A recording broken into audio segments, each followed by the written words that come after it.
Hey all, it's Mooch. Welcome to the second episode of Answering My Patrons' Questions. As a patron of mine on Patreon, you get to ask as many questions you want, ask me to test certain batteries, and get to see a lot of early news about new cells coming out, maybe a sale somewhere that I just heard about, and other battery-related news that I don't post anywhere else. It only starts at $2 a month. It's a repeated monthly fee on patreon.com. Link is in the description below if you'd like to support my testing efforts. And let's get started with some questions. The first one, Josh Wisniewski, and I apologize if I got that wrong. Would an inner plastic sleeve in a tube mech increase voltage drop? And what's the best way to remove arc spots from a battery? The plastic sleeve is just sort of a safety feature. To answer your question, no, it doesn't affect voltage drop at all. If it somehow interfered with the battery making connection, like the sleeve was too long and you couldn't screw the mech tightly closed or something like that, maybe swap sleeves between mechs or something, that could interfere. But since there's no connection between the sides of the battery and the mod, putting a sleeve around the battery or having a sleeve inside the mech won't affect the voltage drop of the mech. And the best way to remove arcing spots I found are with Scotch-Brite pads. Now these are the heavy-duty ones. They look like just regular scrubber pads for dishwashers, but those aren't as strong or as abrasive as these. What's nice about these is they won't remove plating unless you really go insane. Always be careful with a plated contact or a plated surface. But they're great for taking down the high spots. Now the pits, the holes that arc can cause, you can't get rid of that unless you take down all the other metal down essentially to the bottom of the pit. But the high spots are important to get rid of because when two high spots touch, that's where you get more arcing. So you always want to get rid of the high spots daily, maybe more than once a day if you have a mech that arcs very badly. Get rid of the high spots because high spots beget more high spots. It just encourages, every time you get arcing damages, encourages more damage. Durandus asks, what is battery marrying and why is it important at all? Now I cover some of this in Minding Your Ma's episode 4 on my YouTube channel. Excuse me, but battery marrying is essentially buying and using one set of batteries together at the same time, using them together in a mod so that each one ages the same way. Now all our batteries, every single one is slightly different than the other one. So one's always gonna come down a little bit faster than the other, or maybe slightly weaker than the other. But at least if we buy a set, let's say we have a 3 battery mod, if we buy a set of 3 at the same time from the same vendor, hopefully they're all from the same batch, they're all going to age roughly the same way and we'll get the longest life out of them. If you use a 2-year-old battery with a pair of brand new batteries or something, that 2-year-old battery is going to define the performance of everything because that's the one that's always going to drop first. And never mix batteries. Just don't. It trashes your performance if you use a Samsung 25R and an LG HG2. The weaker of those 2 batteries, however you vape, is going to be the one that defines everything for both of them. And there's a tiny, tiny chance that you're increasing your safety risks there if the protection circuitry in the mod isn't working properly or something like that. It's just not worth it. Buy and use together a set. Now, once you have a set of 2 batteries, 3, whatever, you can use those in any mod, but always keep the set together, don't break them apart, use them in separate mods, and put them back together again. And that's basically the concept of marrying. Batteries are married to each other, not the mod. Phil Erlich, given there is always the unanticipated, might it be safer to just use a single 21700 versus two 18650s, assuming wraps are in good shape, build is appropriate by Ohm's law, and battery is from a reputable place? Does using one battery lessen the chance of problems? And I'm paraphrasing. Now, you're getting into kind of statistics here. In one way, yes, the fewer things you have in a mod or in anything, the fewer places something can go wrong. But if you have 2 batteries, the power, let's say you're vaping at 100 watts and you have 21700. Then you've got 100 watts being pulled from that battery. Now, that's a hell of a lot for any battery, no matter what it's rated. But if you have two 18650s, now I'm only pulling 50 watts from each battery. That's still a lot, but it can be a lot more manageable. Also, the heat is spread out over a bigger area or bigger volume of battery stuff, so maybe the temperature doesn't go up as high.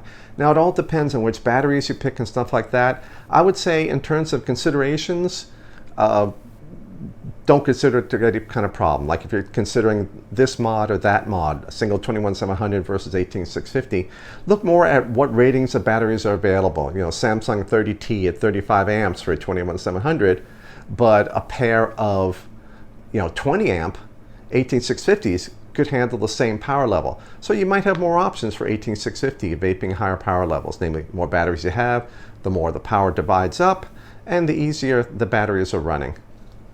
Aussie Geek Vapor asks, for those without charging bays that show charge ma or another way to check the health of a battery, is there a rule of thumb for when to throw out an 18650 if charging to full and draining to empty on each cycle? That is, a certain number of cycles. Quick answer to that is no. It changes by battery, it changes by how abusive the discharge is, storage, what we call calendar life. If it's sit around for 2 years not being used and then you're using it, is it always being overheated when you're discharging? So don't think about number of cycles. Look at the performance of the battery. Is it dropping too much? Is that pissing you off? It only runs half as long as it used to. Or if the battery is physically damaged in any way, especially, dense or things like that, or if the battery is running hotter, even though you're not running at a higher power level, a higher current level, because that can mean the battery's reaching end of life. Or does it vary so much by brand and battery characteristics that battery health measuring gear really essential to avoid wandering into dangerous territory eventually?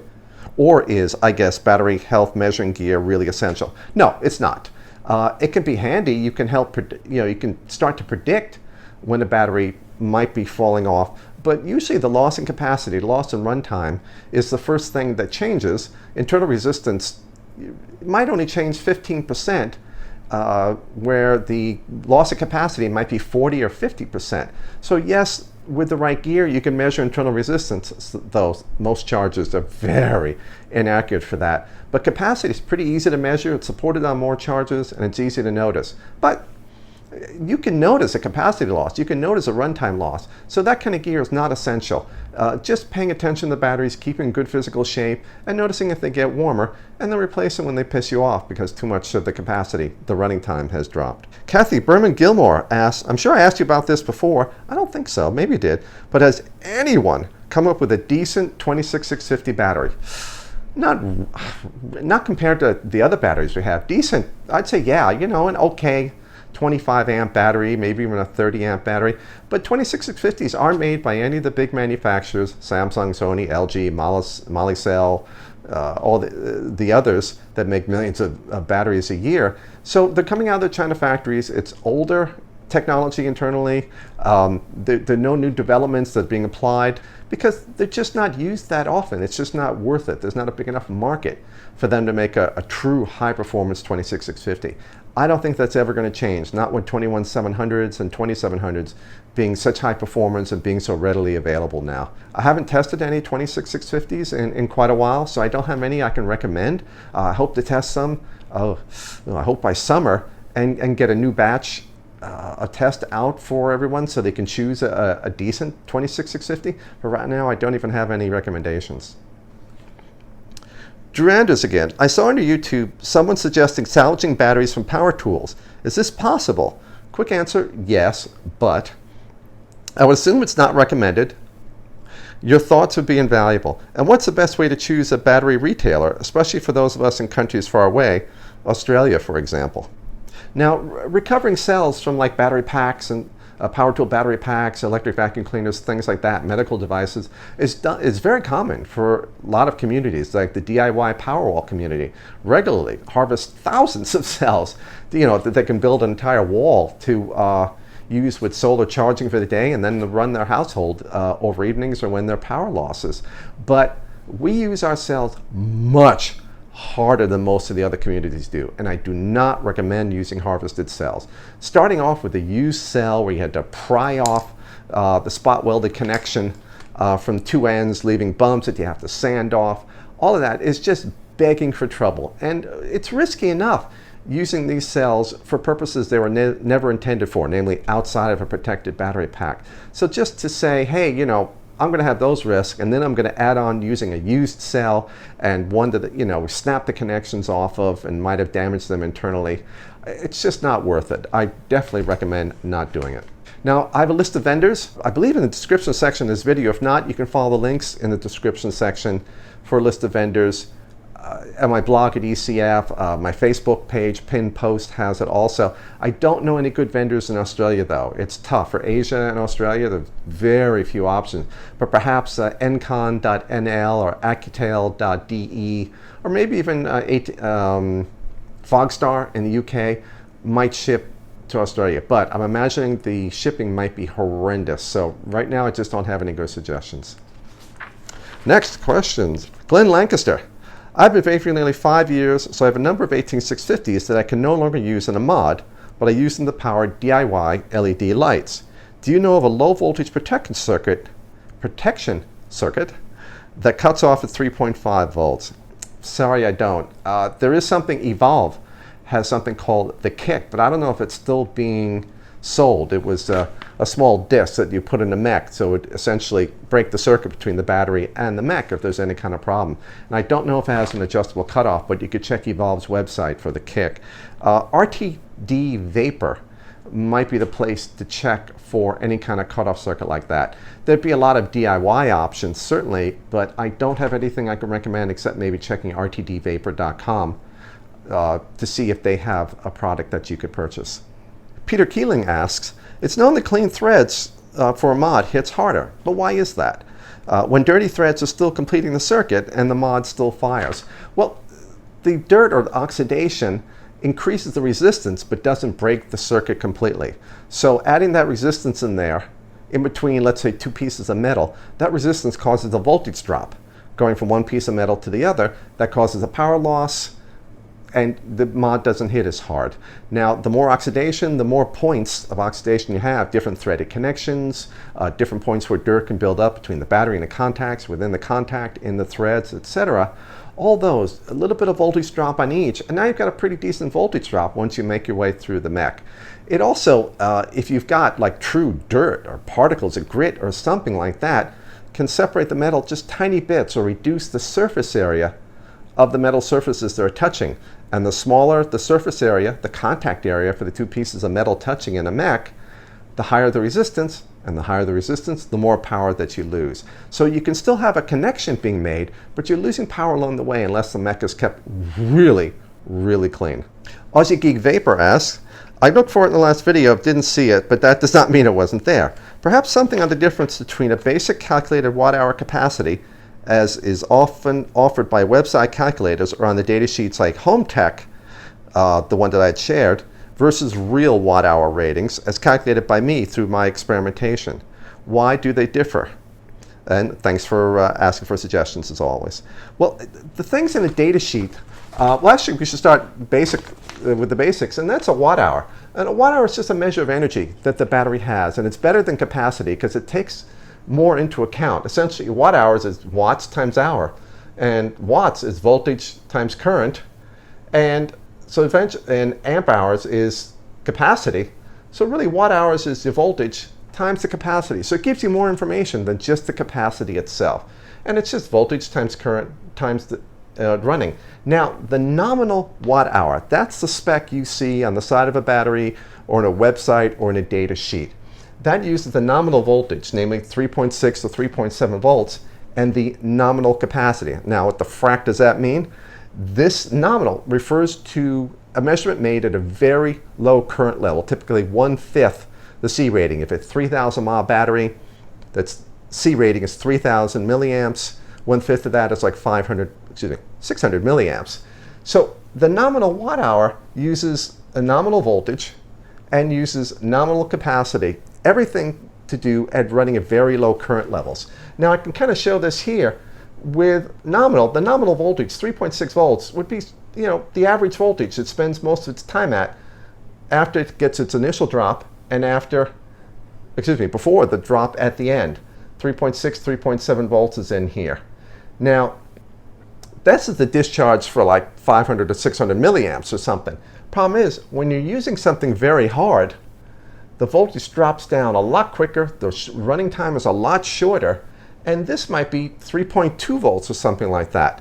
So the datasheet ratings and stuff are for, let's call it an idealized circumstance. Very low current, the average voltage under very low current. It's a good way for starting to compare batteries for ultra rough suggestions, but it gives you no idea of how the battery is running when you're doing at 10, 20, 30 amps, whatever the battery might be rated. It just tells you how it's running at maybe half an amp. Now, the measured watt hours, which what I get when I actually do my testing, is this. Essentially, watt hours is, since it's voltage times capacity, capacity is namely the time it runs, and your voltage, watt hours is namely how much space is there underneath this curve, what they call area under the curve. You can see the difference between here and here. There's much less energy here being delivered by this battery because there's much less space underneath here. My measured watt hours, I actually measure what this is under here. So I take into account how much energy it actually delivers at that higher current levels. And I try to do it at 10, 20, or 30 amps, stopping before I go over the rating of the battery. So while this gives you an idealized value, when you're just maybe looking at a data sheet or something, my measured watt hours tells you exactly what the batteries deliver. So when you're running at 10 or 20 amps or even 30 amps, if you compare my measured watt hour numbers, that's telling you actually how they compare when you're using the battery. Now, an example, like for the home life batteries you brought up, they're rated at 3,077 milliampere hours, mAh, which is 11.07 watt hours, because you've got voltage times milliampere hours, voltage times capacity, 3.6 times 3.077, because you got to convert that to amp hours, because it's voltage times amps times hours, gives you 11.07 watt hours. So at very low current levels, you get 11.07 watt hours underneath there. But maybe at 10 amps, that might only be 9 watt hours. At 20 amps, you might only get 7 watt hours. And that's true for any battery. The measured watt hours is going to be a lot lower when you're actually using it. So again, just to summarize, you can use the data sheet, watt hour ratings, and stuff on the websites to very roughly guess how long or how well a battery might run. But it's really not any more useful than nominal capacity or the capacity rating of the battery. What you really want is the measured watt hours that someone gets through testing. NPower Energy Limited asks, wondering what the cycle life comparison is among the top performing cells. I have tests starting to run, hopefully in a few weeks. I start to get some decent data and start letting you know, but it takes a couple of months just to test 2 cells and compare them to each other. So this is a multi-year project probably to get through everything, and by then we'll have a whole bunch of new batteries. So I'm not quite sure how I'm going to be doing all this. I don't want to accelerate it too much because then you don't get an accurate representation of how those batteries really go. Let's say I charge each one at 8 amps and discharge them at 30 amps. The tests would be done in a couple of weeks, but that artificially ages them in a way they're not aging when we're using them over a 1-year period or 2-year period, and the numbers may not hold up. So I don't want to go too quickly. I'm doing experiments now to try to find out how I can start to push them a little bit, speed up some of the testing without getting ridiculous numbers that really don't show us what those batteries will actually do when we're using them in our mods. John D. Preach asks, how close are we to seeing a cell that is 40 amps or more, and what size cell do you think would have to be? 21700 or bigger? I've heard of 22700 cells, but I've never seen any. Either have I. I've seen 32 millimeter cells, maybe 28s. It gets confusing, but those are specialized cells for specific purposes. Typically, it's a chemistry that's a lower voltage. We wouldn't be able to use it in regulated mods. 40 amp battery. It can be done right now, but the thing is, there's no market for it. We've got 35 amp cells, the Samsung 30T, and 30 amp 18650, Samsung 20S, LG HB6. There's just not a big need in the marketplace with the different devices for something that might do 40 amp. So while technically it's possible, especially in a 21700, I don't think it's ever going to be done.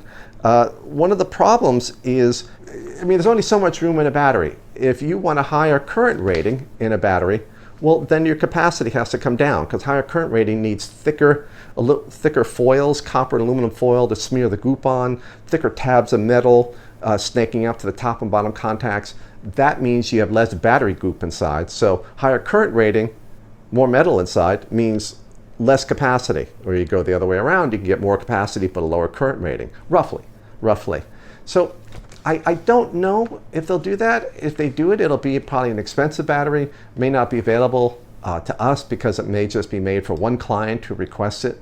You know, super high power electric vacuum cleaner and they want a 40 amp battery, but perhaps someday. But I don't know if there's a lot of push for it now, so I wouldn't hold out and say, no, I'll wait until a 40 amp battery comes out.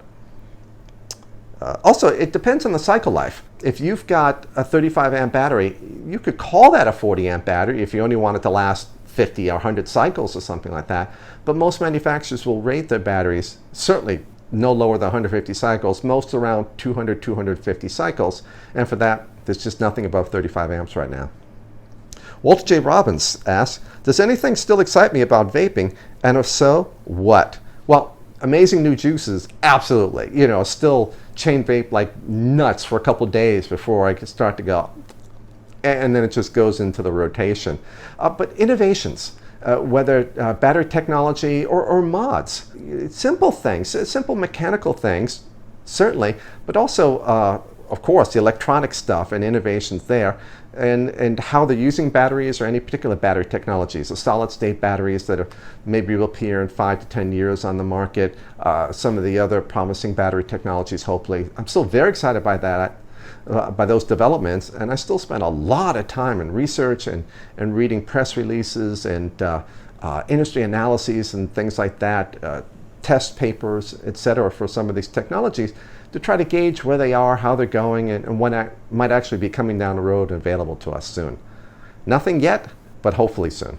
Mark Steve asks, what in my opinion are the most promising new battery technologies or manufacturing processes? First, aqueous electrolytes. They've been around for years, like all the other developments we're reading about that we see. They've been around for a long time. They just have to make it through the commercialization process. 99% of them don't, but the ones that survive have to make it through. Now, aqueous electrolytes, the liquid inside the battery that helps the ions move back and forth between the positive and negative part of the battery, the batteries we're using now, they use organic solvents, paint thinner type things, which is really flammable. And it's a real problem. This is what causes the flames when a battery goes into thermal runaway and starts spewing molten everything out the top. So it's a real safety issue. Water-based or aqueous electrolytes are in development now, where those won't catch fire. The battery may still go run away, it still may spew out stuff at 100 degrees, but you're not going to get a fireball to go with it. And that's important. That's an important safety aspect that I hope makes it to market. Problem is, the aqueous electrolyte batteries are much lower performance than some of the others. They just don't have the technology to be able to match the other batteries we have now, which is holding back the release of aqueous electrolyte batteries. But I'm hoping development continues and they come up with something that we're able to use, certainly, because we could definitely use safer batteries. The other one, solid state batteries, where the electrolyte and the plastic separator between the positive and negative portions of the battery are a solid, a glass or a ceramic. Now, what's great about that is you can't get, even with physical deformation of the battery or impacts, you're not going to have the positive and negative part of the battery touching through that sheet of ceramic, that sheet of glass.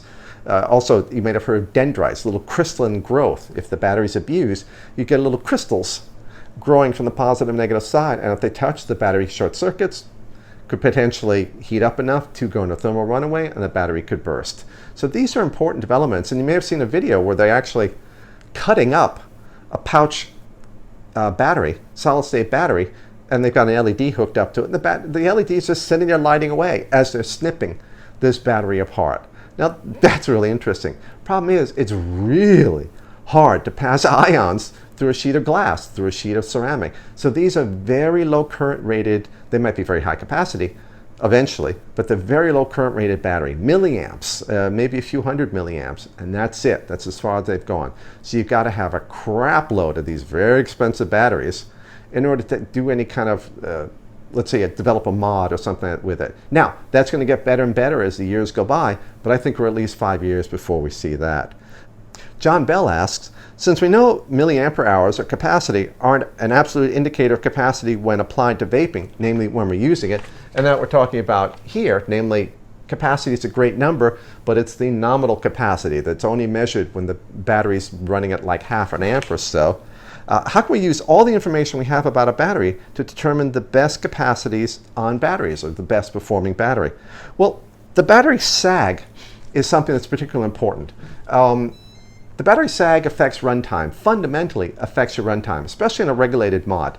And what you need is the DC internal resistance, which I measure for the batteries I test, or hopefully you can look that up. Not the AC internal resistance that's in the data sheets. That won't tell you, but the DC internal resistance, it's a higher number, and the watt-hour numbers, which I also test when I test a battery. And you can use those to get an idea how a battery performs. Now, you can get some more information from Minding Your Mods episode 18 that has some information about this. But basically, for the DC internal resistance, you've got the internal resistance times the current gives you the battery sag. And this is what I cover in the Minding Your Mods episode 18. But let's say you've got a battery, a little bit of sag here. DC internal resistance is low, something like a Samsung 30T or something like that. So the battery instantly drops down a voltage, kind of runs along, around 3.6 volts or so, and you get your 3,000 mAh once it drops down to 2.5 volts and it's empty. Now, if we go up to the voltage that we might normally vape to in a regulated mod, 3.2 volts, you get 2,900 mAh, and that's pretty good. A little bit of sag, and you're running down, you get 2,900 mAh of actual capacity out of the battery. Namely, this area underneath here, the watt hours, is that number, all this area under there, is pretty big, and that's good. So we know this is a good performing battery.